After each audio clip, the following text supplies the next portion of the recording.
गुजरात से आए चुनावी नतीजों ने जहां बीजेपी को मध्य प्रदेश में चार्ज कर दिया है, तो वहीं कांग्रेस हिमाचल के नतीजों से उत्साहित एमपी में फेरबदल करने के लिए खुद को तैयार करने में जुट गई है।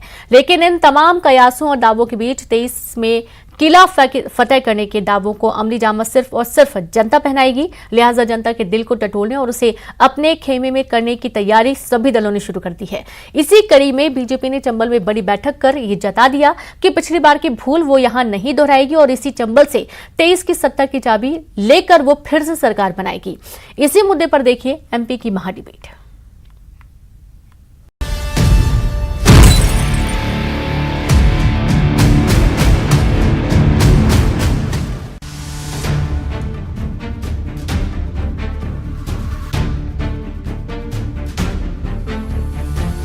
नमस्कार, मध्य प्रदेश की महाडिबेट देख रहे हैं आप। मैं हूं प्रशांत कटारे। तो गुजरात में आए चुनावी नतीजों से बीजेपी उत्साहित है, तो हिमाचल के चुनावी नतीजों से कांग्रेस फूली नहीं समा रही। अब राजनीतिक दलों का फोकस प्रदेश के साथ साथ ग्वालियर चंबल अंचल पर भी है। लेकिन ज्योतिरादित्य सिंधिया के कांग्रेस छोड़ बीजेपी में आने के बाद यहां के समीकरणों में भारी उलटफेर हो चुका है। अभी तक ग्वालियर चंबल में कांग्रेस सिंधिया के नियंत्रण में रही है, लेकिन सिंधिया का उनके समर्थकों के साथ बीजेपी में जाने के बाद कांग्रेस का सारा गणित बिगड़ गया। उधर बीजेपी अंचल में कंफर्टेबल कंडीशन में हो, ऐसा बिल्कुल नहीं।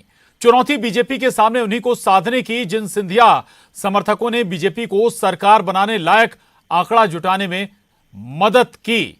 आखिर 23 के रण के लिए बीजेपी पुराने भाजपाइयों को तवज्जो दे या फिर नए भाजपाइयों को? अब बैठकों का दौर बीजेपी शुरू कर चुकी है ग्वालियर चंबल के लिहाज से। अब देखना होगा कि रणनीति क्या बनती है, लेकिन सवाल बरकरार है और नतीजा भी कि आखिर इन तमाम चुनौतियों के बीच सत्ता की राह यहीं से निकलेगी।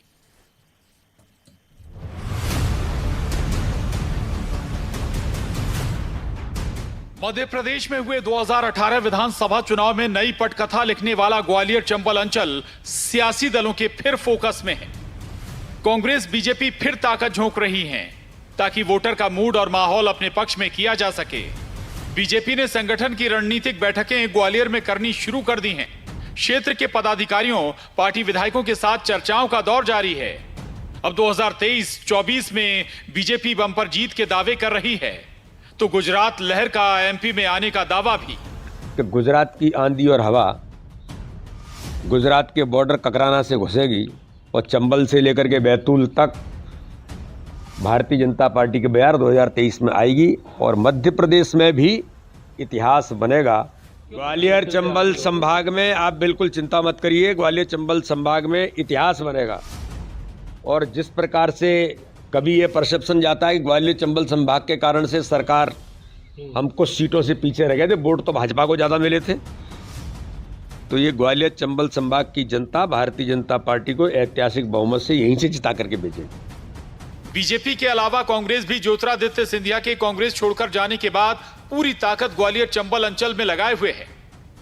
जमीनी तैयारी की जिम्मेदारी पूर्व मंत्री जयवर्धन सिंह को, तो डॉक्टर गोविंद सिंह को नेता प्रतिपक्ष बनाकर कांग्रेस ने पूरे अंचल को संदेश देने की कोशिश की। निकाय चुनाव में कांग्रेस का ग्वालियर मुरैना में मेयर भी बन गया। अब निकाय से निकली राह से उत्साहित है कांग्रेस। 56 साल बाद हम नगर निगम ग्वालियर जीते हैं, मुरैना जीते हैं। पूरी पट्टी में सफाया पहले हो गया। और कांग्रेस में लोग उस समय 2 खेमे हुआ करते थे, सिंधिया जी और बाकी शेष। अब सिंधिया जी बचे नहीं, तो ये शेष पूरा स्ट्रांग हो गया, इसलिए कांग्रेस बहुत स्ट्रांग है। और यही डर भारतीय जनता पार्टी को है कि मीटिंगें करो, और शायद उनको सिंधिया जी को भी नहीं बुलाया होगा। दरअसल 2018 में कांग्रेस सत्ता में आई तो उसकी बड़ी वजह ग्वालियर चंबल अंचल बना। कांग्रेस के सत्ता से जाने की वजह भी इसी अंचल के कांग्रेसियों की महत्वाकांक्षा रही। और 2020 में हुए उपचुनाव के बाद भी बीजेपी सत्ता पर काबिज रही, तो इसकी वजह भी उपचुनाव में ग्वालियर चंबल से मिला बीजेपी को जनादेश रहा। अब बीजेपी कांग्रेस दोनों ग्वालियर चंबल से सत्ता की राह तलाश रही हैं। ग्वालियर से सुशील कौशिक, भोपाल से अनुराग श्रीवास्तव के साथ bureau report, news 18, Madhya Pradesh, Chhattisgarh. तो ये ग्वालियर चंबल ही था जिसने 2018 में कांग्रेस को सत्ता दिलाई थी और यहीं के कांग्रेस के बागियों ने उसे सत्ता से बाहर भी कर दिया। आखिरकार बीजेपी सत्ता में आ गई। उपचुनाव में जब यहां बीजेपी को बढ़त मिली तब सत्ता उसकी बरकरार रही। और एक बार फिर 2023 के लिहाज से अगर हम बात करें तो ग्वालियर चंबल फिर फोकस में हैं।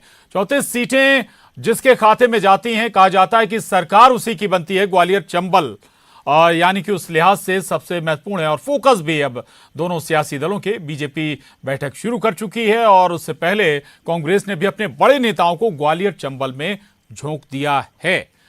और इसी पर आज चर्चा करेंगे। 3 खास मेहमान हमारे साथ जुड़ रहे हैं। रोहित नायक जी हैं, कांग्रेस प्रवक्ता, स्वागत है आपको रोहित जी। राजपाल सिंह सिसोदिया जी हमारे साथ हैं, प्रवक्ता बीजेपी, आपका भी बहुत स्वागत है। और वरिष्ठ पत्रकार दिनेश गुप्ता जी हमारे साथ इस चर्चा में जुड़े हैं, आपका भी बहुत स्वागत है। नमस्कार। राजपाल जी, सबसे पहला सवाल आपसे ही है। ग्वालियर चंबल में बैठकें शुरू हो गई हैं, संगठन के बड़े मंत्री बैठक कर रहे हैं, बहुत जबरदस्त फोकस भी नजर आ रहा है, सब कुछ ठीक ठाक है ना? देखिए, भारतीय जनता पार्टी की जो कार्य पद्धति है, उस कार्य पद्धति में हमारा नेतृत्व ये कहता है कि प्रवास जो है वो संगठन के प्राण है। आज हम जितना प्रवास करेंगे पार्टी पदाधिकारी के रूप में, उतना ही हम पार्टी के संगठन को विस्तार दे पाएंगे, उतने अधिक लाभ दे पाएंगे। उसी क्रम में हमारे राष्ट्रीय पदाधिकारी आदरणीय श्री शिव प्रकाश जी, जो कि राष्ट्रीय सह संगठन महामंत्री है, उनका और प्रदेश के सह प्रभारी प्रोफेसर रामशंकर कठेरिया जी का प्रवास हुआ है ग्वालियर और चंबल संभाग में। माननीय प्रदेश अध्यक्ष जी और माननीय प्रदेश संगठन महामंत्री जी के कुशल नेतृत्व में जो है ग्वालियर और चंबल संभाग में निवास करने वाले हमारे पार्टी के पदाधिकारीगण, जिलाध्यक्ष, मंडल निगम के अध्यक्षगण और तमाम उस क्राइटेरिया में आने वाले कोर कमेटी के जिलों के सदस्यगणों की एक बैठक वहां हुई है। उस बैठक में बूथ सशक्तिकरण अभियान जो हमारा चल रहा है उसकी एक समीक्षा होने का काम हुआ है। प्रदेश भर में जो विधानसभा स्तर पर जो आयोजित हमारे ग्रामीण निकाय के सरपंचों के प्रशिक्षण वर्ग हो रहे हैं, मीडिया के प्रशिक्षण वर्ग हो रहे हैं, ये सब सारी बातें ठीक हैं जी। राजपाल जी, एक खबर ये भी है, अंदर खानी ये खबर भी चल रही कि जो नए भाजपाई बने हैं वो वापसी करने की कोशिश में भी है, जुगत भी है, उन्हें डर है कि भाई कहीं टिकट ना कट जाए। देखिए, मैं नहीं समझता हूँ कि इस प्रकार की और इस स्तर की बैठकों में कोई टिकट को लेकर या इस तरीके की बात होती है। ये वास्तविक में शुद्ध रूप से संगठन की काम का नहीं, मैं ये कह रहा हूँ उस सिचुएशन से कैसे निपटेंगे जी। नहीं, वो उसके निपटने की भी पॉलिसी रहेगी, ऐसा कुछ हो नहीं रहा है। सिर्फ आपके मुझ से मैं सुन रहा हूँ, ऐसा कुछ भी नहीं है जिस प्रकार की बात आप कर रहे हैं।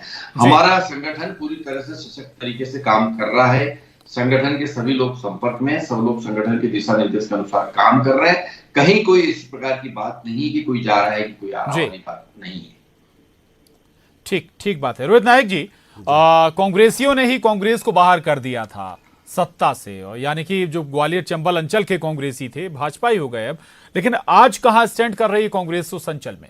देखिए, मैं आपको बताऊं प्रशांत जी, जब समान अवसर होते हैं जीवन में व्यक्ति के, तो उन समान अवसरों को लपकने वाला व्यक्ति ना अवसरवादी नहीं कहलाता है। ये बात तब पैदा होती है जब असमान अवसर हो और व्यक्ति उन अवसरों को लपके, तो वो अवसरवादी कहलाता है। ये जो समान अवसर और अवसरवादिता के बीच जो ईर्ष्या की लड़ाई है ना, इस दौर से भाजपा गुजर रही है। मेरे जैसे लाखों नौजवान पढ़े लिखे, मैं पीएचडी हूं लॉ में, हम लोग सारा अपना जीवन समर्पित करके अपने संगठन को क्यों देना चाहते हैं? क्योंकि हमें लगता है हमें समान अवसर मिलेंगे। जब हमें समान अवसर मिलेंगे तो हम अपने गुण दोष के आधार पर अपनी यात्रा सफलता असफलता तय कर लेंगे। लेकिन अभी जो लूट सको तो लूट लो की जो राजनीति चल रही है, ये भाजपा को डुबा देगी। ये अभी मुझे हास्यास्पद लग रहा है कि बताइए, ग्वालियर चंबल से तो 34 सीटों में 20 सीटें जीती थी 2018 में भाजपा, तो मतलब वो तो उनका तो अपर हैंड था। फिर ये कैसे बोला जा सकता है कि उसके कारण हम भाजपा ने सत्ता छोड़ी, सत्ता से वो गए? लेकिन अवसरवादिता के कारण गए ना, अवसरवादिता के कारण गए। 7 सीटें 26 सीटें आपके पास थी 2018 में विधानसभा चुनाव में 7 सीटें थी। उसके बाद बाई इलेक्शन जब हुआ तब बराबर हो गया, 17 वाला आंकड़ा आ गया। राइट। लेकिन मुख्य रूप से आप ये देखिए कि वहां पर जो भी समीकरण बने या बिगड़े, कांग्रेस के पार्ट पे तो वो इसलिए बिगड़े क्योंकि जो खींचतान, क्योंकि महाराज के कारण वहां पे कुछ चलता नहीं है। वो अपने हिसाब से ये देखते हैं कि हमारा व्यक्ति कहां बैठेगा। लेकिन वो ये कैसे काउंटर करेगी भाजपा इस समय कि जो भी अभी केपी यादव जी हैं, अजय पाल जी हैं, नरेंद्र सिंह तोमर जी हैं, पवैया जी हैं, इन लोगों को कैसे मैनेज करेगी? क्योंकि ज्यादातर लोग जो लड़ाए गए थे सिंधिया जी द्वारा वो सारे लोग हारे थे, तो हमें तो नुकसान हुआ था। तो एक तरह से सत्ता मोह में जो पार्टी कहती है हम कांग्रेस मुक्त कर देंगे देश को, वो कांग्रेस युक्त होकर अपनी परेशानियां बढ़ा रही है। और ये बात ये समझ रहे हैं, इसलिए तो ये जो सारी रणनीति चल रही है वो इसलिए चल रही है। अगर आप ये भी देखें कि अगर ये एज फैक्टर के विषय में जाते हैं तो इनके 6 मंत्री ओवर एज हो जाएंगे, करीब 18 विधायक ओवर एज हो जाएंगे। और अगर ये कहते हैं, फिर वही बात अवसरवादिता की, कि अगर हम अवसर दे रहे हैं नए लोगों को तो आप कम्बेंसी को काउंटर करने का नाम बदल के अवसर देना कह रहे हैं। क्योंकि अगर 84 नए जनप्रतिनिधि पिछले चुनाव में दिए थे मध्य प्रदेश के जनादेश ने, तो उसमें से 50 तो कांग्रेस के नए मंत्री और विधायक थे। तो आप देखिए, अवसर देना और अवसरवादिता का अंतर जो है वो स्पष्ट है। नहीं, सियासी दलों में तो आना जाना नेताओं का लगा रहेगा। ठीक, मैं आऊंगा रोहित जी आपके पास। दिनेश जी, आपसे बेहतर ग्वालियर चंबल की सियासत को और कौन समझेगा? आपका व्यक्तिगत जुड़ाव भी ग्वालियर चंबल से है। जो समीकरण बदले हैं 2018 नहीं बल्कि हम कहें कि 2020 के बाद, 18 और 20 के बाद गुडी सिचुएशन तो किसी के लिए नजर नहीं आती। ग्वालियर चंबल में हो भी नहीं सकती। जी, आप देखिए ना कि आप मुरैना में जाएंगे तो राजनीति अलग मिलेगी, आपको गुना जाएंगे तो वहाँ आपको अलग मिलेगी, क्योंकि वो जो रीजन है उसमें बहुत सारे और भी फैक्टर होते हैं। आप केवल सिंधिया जी फैक्टर नहीं होते, भारतीय जनता पार्टी का भी वो गढ़ रहा है। आप देखिए ना कि जब भारतीय जनता पार्टी से पहले, जब भारतीय जनता पार्टी नहीं थी उसके पहले भी जब जनसंघ या हिंदू महासभा जितने थे तो वो तो उसका भी वो गढ़ रहा है। तो वो वहाँ परिस्थितियाँ जैसी होती हैं राजनीतिक, वो सने सने उसके परिणाम उस तरह से होते हैं। आप देखें ना, कांग्रेस का वहाँ नुकसान किसके कारण होता है? बहुजन समाजवादी पार्टी के कारण। वहाँ कांग्रेस कमज़ोर हुई तो बहुजन समाजवादी पार्टी के कारण कमज़ोर हुई। और जो पिछले चुनाव के जो परिणाम थे, आप याद करिए ना कि अप्रैल जो 2018 की घटना थी, एट्रोसिटी एक्ट के खिलाफ जो माहौल बना था, उसने कांग्रेस को वहाँ जो है एक बढ़त बनाई थी। लेकिन आप ये कहें कि पूरा वो इलाका निर्णायक होगा या वो सरकार बनाने में बहुत महत्वपूर्ण होगा, ऐसा नहीं होगा। आप देखें ना, समान रूप से आपको हर क्षेत्र में यदि बढ़त नहीं होगी आपकी, तो फिर कोई भी पार्टी सरकार नहीं बना सकती। आप देखें कि जब भिंड में गणित बिगड़ा था तो कांग्रेस पार्टी को बहुमत नहीं मिल पाया था। वहाँ भी जो परिस्थितियाँ थी भारतीय जनता पार्टी ने मैनेज किया था। तो कहीं ना कहीं वो ये देख रही है भारतीय जनता पार्टी, जहाँ भी उनको कमजोरी लग रही है, 2018 का जो चुनाव परिणाम है उसके जो हालात हैं उसको देखकर वो अपनी रणनीति बना रहे हैं। उनको ग्वालियर चंबल लगा के 2018 में हम कमज़ोर हुए थे तो उस पर ज़्यादा फोकस है। फिर आप मालवा निमाड़ में उनका एक अलग तरह की हम देख रहे हैं कि टंटिया भील और वो जो अलग अलग तरह के मूवमेंट चल रहे हैं। हर इलाके में पार्टी समान रूप से काम कर रही है, वो एक जगह नहीं कर रही है। उसे मालूम है कि एंटी इनकम्बेंसी भी है, बहुत सारे जो दूसरे फैक्टर हैं, असंतुष्टों का भी फैक्टर होगा, नए लोग आए हैं पार्टी में भी बहुत सारे जो कॉन्फ्लिक्ट होंगे, तो उन सारी चीज़ों को वो अभी से रणनीति बना के काम कर रही है। और जो जब चुनाव में हम जाएंगे ना तो बहुत सारी जो स्वाभाविक तौर पर चुनाव के वक्त जो विवाद होते हैं या लोग दल बदल करते हैं, बहुत सारी चीज़ों का damage control Bharatiya Janata party comparative अन्य दलों के बहुत आसानी से कर लेती है। जी बिल्कुल ठीक बात है। आपने टंटिया भील का भी जिक्र किया और आदिवासी वाले मसले पर भी आऊंगा थोड़ी देर में मैं, लेकिन दिनेश जी एक और बिंदु पर आता हूं। ग्वालियर सिंधिया, अब ग्वालियर से आप उन्हें कैसे अलग कर सकते हैं, लेकिन ग्वालियर में निकाय चुनाव में तस्वीर बदल गई, कांग्रेस के पक्ष में चली गई। दूसरा एक उस पर भी थोड़ी सी रोशनी डालिएगा, प्रदेश बीजेपी अध्यक्ष भी लगभग उसी क्षेत्र से आते हैं, मुरैना से,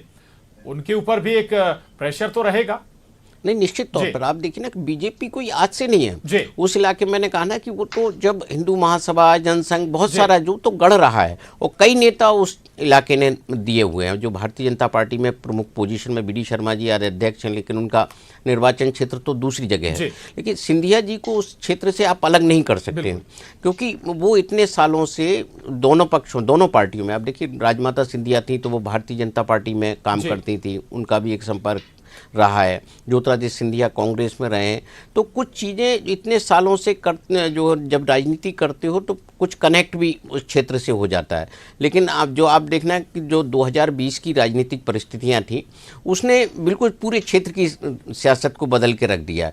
अब वहाँ आप कांग्रेस के पास समान रूप से आप देखिए ना कि जैसे सिंधिया जी राजनीति उस इलाके में करते थे तो दिग्विजय सिंह जी का भी अपना प्रभाव था, उनके भी अपना रावगढ़ के आसपास गुना में बहुत सारा जो है उन्हीं के असर के पर टिकट मिलते थे। ऐसा नहीं है कि पूरे 34 सिंधिया जी को दिए जाते थे।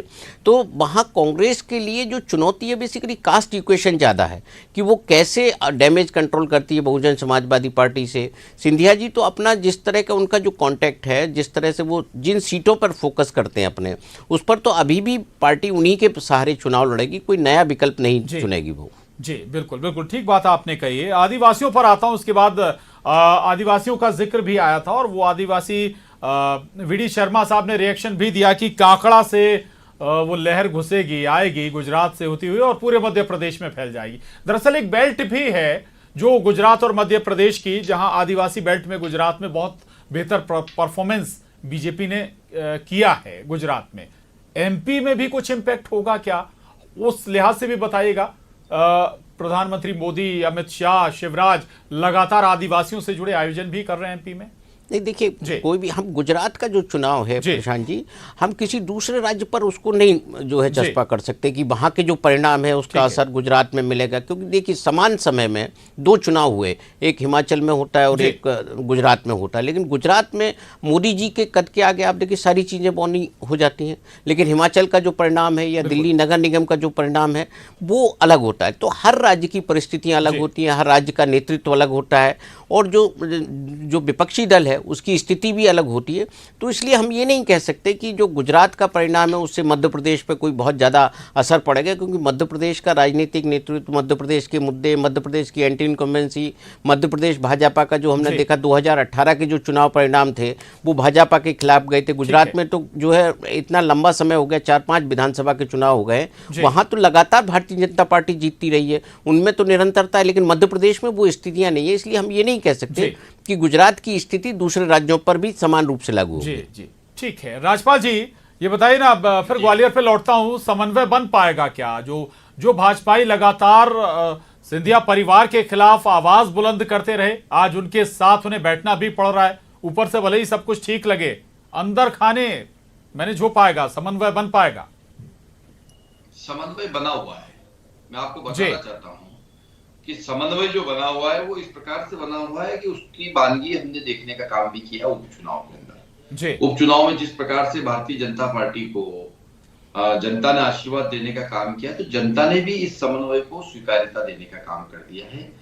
माननीय ज्योतिरादित्य सिंधिया जी का जिस प्रकार से भारतीय जनता पार्टी के कार्यकर्ता के रूप में अपना आपको भारतीय जनता पार्टी की रीति नीति को आत्मसात करते हुए जिस प्रकार से वो काम कर रहे हैं, निश्चित तौर पर समन्वय की स्थिति है, समन्वय बना हुआ है।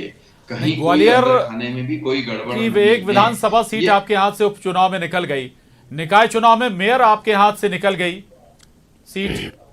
अब देखिए राजनीतिक क्षेत्र में जब हम चुनाव में जाते हैं तो चुनाव को हम चुनौती मानकर चुनौती स्वीकार करते हुए पूरी ताकत के साथ चुनाव लड़ते हैं और जीतते भी हैं।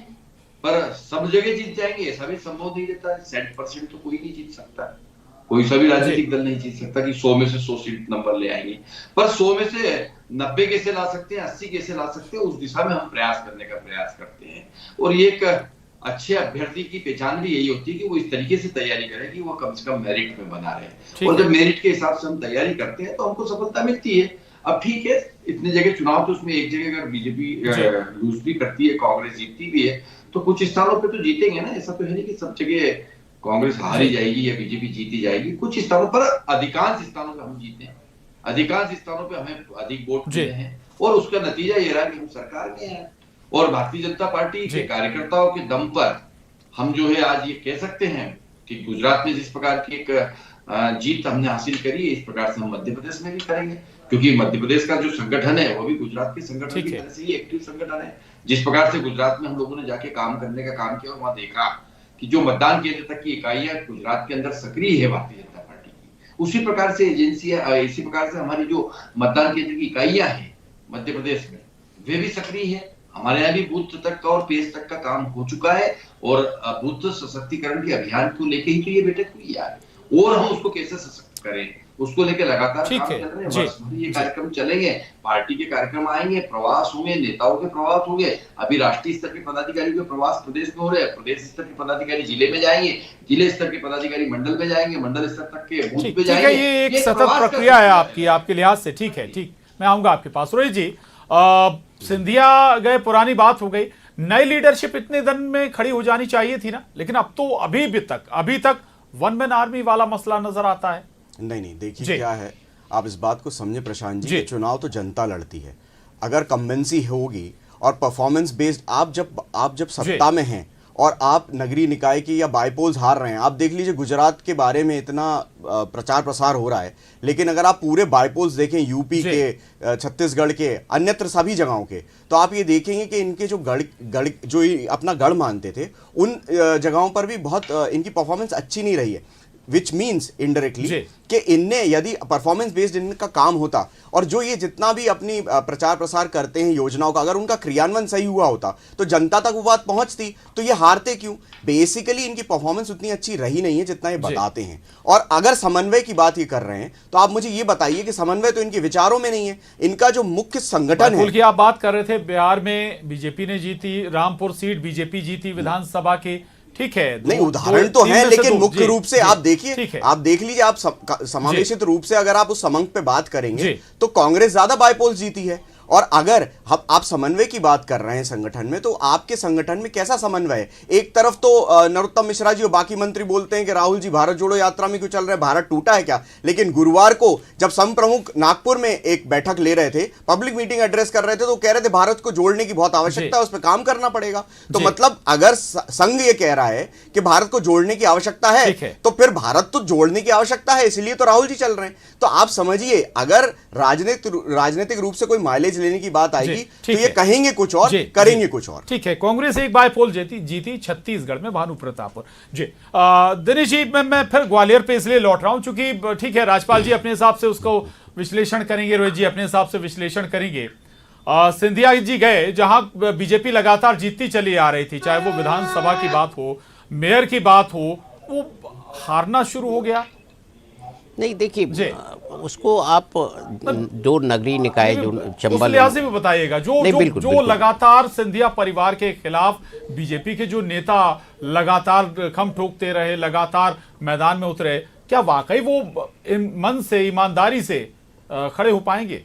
नहीं देखिए, जो हमने देखा नगरीय निकाय के चुनाव में, ग्वालियर में देखा जिस तरह से कि भारतीय जनता पार्टी से कुछ कार्यकर्ता छोड़ के कांग्रेस पार्टी में आ गए, ये बड़ा नेचुरल ट्रेंड होता है। और यही जो व्यक्तिगत जिसके पास एसेट होती है राजनीति में, जो इलेक्शन अपने दम पर जीत सकता है, जिसके पास कार्यकर्ताओं का समर्थन है, वो चुनाव भी जीत सकता है। तो ग्वालियर में हमने देखा मेयर भी जीता। मुरैना जो है बेसिकली वो चंबल का हिस्सा है, जो सामान्यतः सिंधिया परिवार से या सिंधिया राजवंश से, उसके प्रभाव क्षेत्र से मुरैना में शामिल नहीं होता। ये आप उसके बाद जो ग्वालियर का इलाका है वहाँ वो रहता है। लेकिन आप पूरे देखेंगे जो नगर पंचायत है, नगर परिषद है, वहाँ के जो परिणाम है वो ज़्यादातर आपको भारतीय जनता पार्टी के पक्ष में, केवल 2 नगरीय जो नगर निगम है उनका जरूर हम देखते हैं कि कांग्रेस के पक्ष में। बिल्कुल, यानी कि ये साफ है कि भाई स्मूथ सिचुएशन किसी के लिए नहीं है, मेहनत आपको भी करनी होगी, आपको भी, कांग्रेस को भी, बीजेपी को भी। बहुत शुक्रिया आप तीनों खास मेहमान का इस चर्चा में शामिल होने के लिए। रोहित जी, राजपाल जी, दिनेश जी, धन्यवाद। महाडिबेट में बस इतना ही।